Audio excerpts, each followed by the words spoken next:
Good afternoon mga idol. Ito, ikwas yung saranggola natin. Talo tayo mga idol. Yung saranggola ko nandoon sa pinakamalayo, siguro sumabit yon. Doon banda sa may mga kabahayan.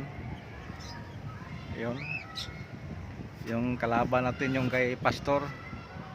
Dito. Nakadalawa sa atin mga idol. Nag-respect sana ako. Problema, naputol pa rin. Grabing talim sa tali ni Pastor. Dinaanan lang, parang blade. May isa doon mga idol. Hindi lang makita. Ano, kulay puti kasi. Kulay clear. Ano? Ayun mga idol. Yung kung labanan mo kaya ni Pastor. Dito, papauwi na yung saranggola niya. Iniigid na niya. Ito, malaki tong saranggola ni Pastor, laban sa atin. Ang sa atin kasi medyo maliit lang. Tapos maano kasi yung balikat niya mga idol, medyo matigas. Kaya hatak ng hatak yung tali natin. Ito sa kanya ano lang to malambot lang, kaya hindi madaling putulin. Tapos yung ginamit natin mga idol, Astra.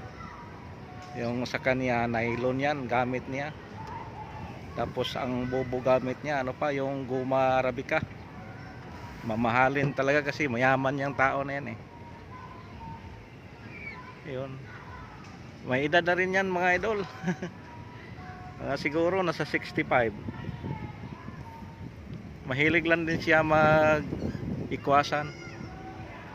Yun. Simula pa nung pandemic mga idol, kami talaga dito ang naglalaro ng saranggola na walang hinto, araw-araw. Pag nagpalipad siya, nagpalipad rin ako. Pag nagpalipad ako, nagpalipad rin siya. Yan, laban kagad. Yung nga sabi sa mga kapitbahay namin dito, ano daw, para kaming immortal na kalaban. Kalaban lang sa saranggola.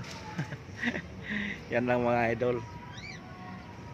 Yung isa mga idol, nandoon sa medyo malapit din inangas-angasan dito kay Pastor. Pero sa palagay ko mga idol, hindi na ito labanan ni Pastor. Nakadalawa na siya ito. Pero yung saranggola ko mga idol, doon pas malayo, lumilipad pa. Hindi na lang maabot sa ano natin video.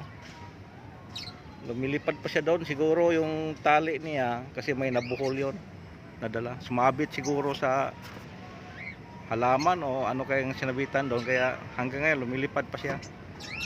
Para pa rin kinokontrol ko.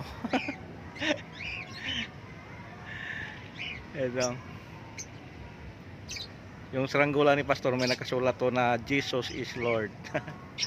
Kasi ano kasi siya Jesus Christ yung ano niya, relihiyon, kaya tinatawag siyang Pastor.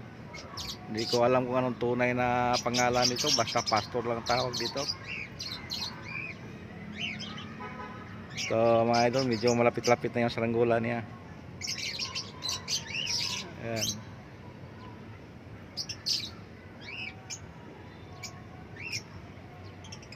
Yung isa naman nandun. Ayan. Tayo naman wala na saranggola, nakaupo na lang dito. Yan, ganyan talaga ang labanan ng saranggola. Sport lang. Kung maputulan ka, so okay lang. Walang dibdiban. Laro-laro lang yung pang matanda o pang bata.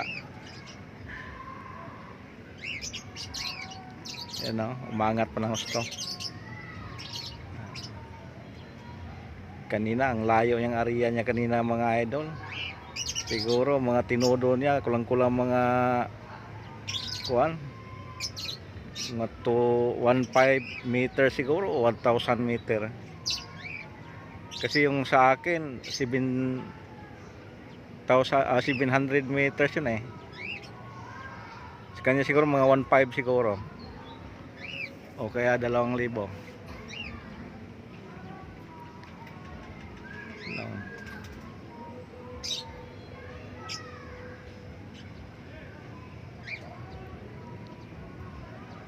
Nakauwi ng matiwasay ang saranggola ni Pastor.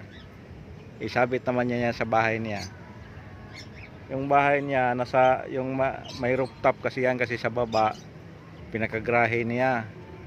Tapos yung second floor, yan ang learning center kasi may paralan din to sa mga bata. Tapos yung third floor sa rooftop, nandiyan siya nagsasaranggola. Yung third floor, yun ang pinaka tulugan nila. Sa taas niyan, sa rooftop sa third floor, may pinatayo siyang parang bahay-bahay pahingaan. Nandun lahat yung mga saranggola niya na nagpapanalo. Ito isabit naman niya to. Hindi na niya to paliparin pa. Yan, isabit niya sa ano niya, parang souvenir ba. Laki to. Souvenir na nanalo. Yung isa naman nagangas-angas. Sana yon. Ayun, maliit lang yon, kasing laki lang yon sa saranggola ko rin. Ayan. Pero yung saranggola ko doon sa malayo, di na makita. Kulay asol yon.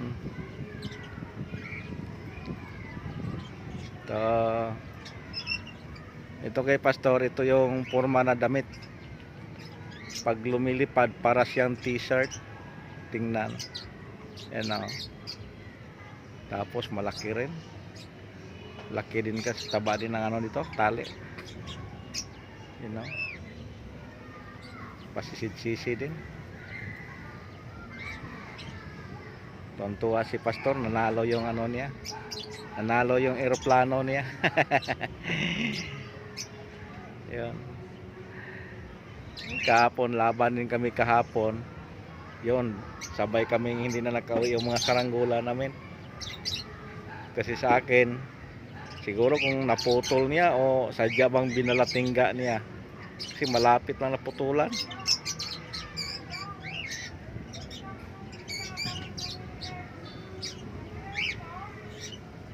Ito mga idol.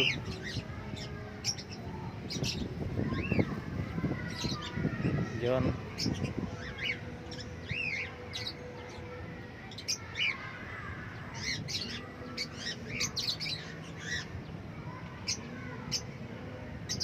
Malapit na.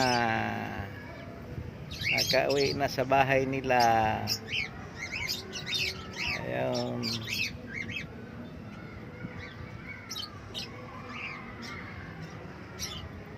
Yung saranggola ko nasa malayo. Kulay asol. Kung titigan mo, makikita mo.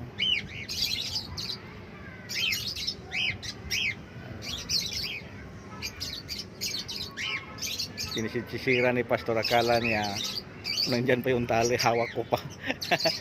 Kamali Kator. Napigtas na yan. Ayun, sumabit na yan malayo. Hinahanap niya yung tali ko. Wala ka na makita yan, Tor.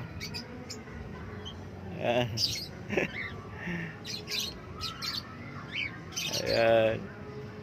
Putol. Wala. Inaryahan niya bigla.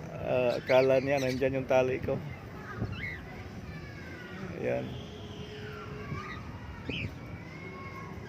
Akala siya sumabit lang. Pero siguro ko parang sumabit din to sa bubong. Kasi malayo pa yung bahay niya. Nandyan na nakaharap yung saranggola niya sa bubong sa bahay. Parang sumabit din siguro sa bubong. Nakikot-ikot na. Basta ganyan, nakasabit yan. Yun. Yan. Yun, nasa bubong nga. Yan Inari-ariyahan niya para matanggal.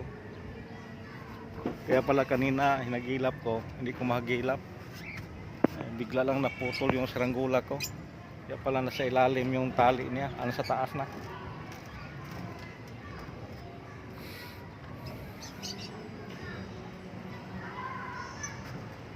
Yan, nasa bubong din pala dyan. Hindi ko lang nakita kanina.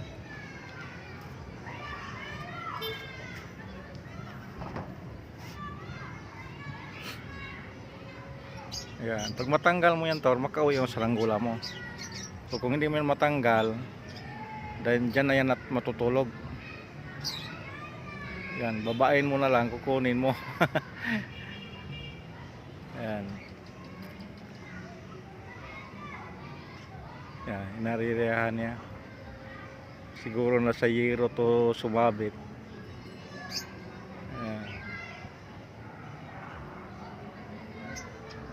Nasa yero to, you know. Hindi mo na makuha yan, Tor. Kuha na sa mga bata. Diyan na yan maglanding.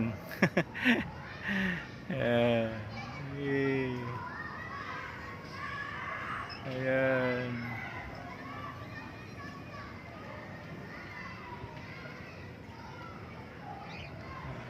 Wala na.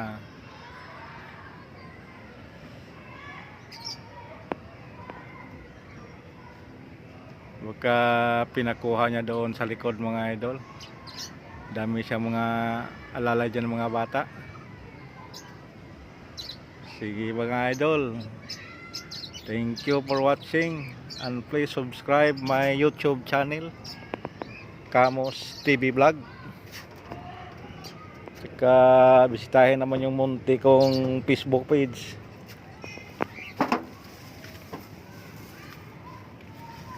Please like and share na lang, mga idol. Thank you, and good evening kasi gabi na. Okay.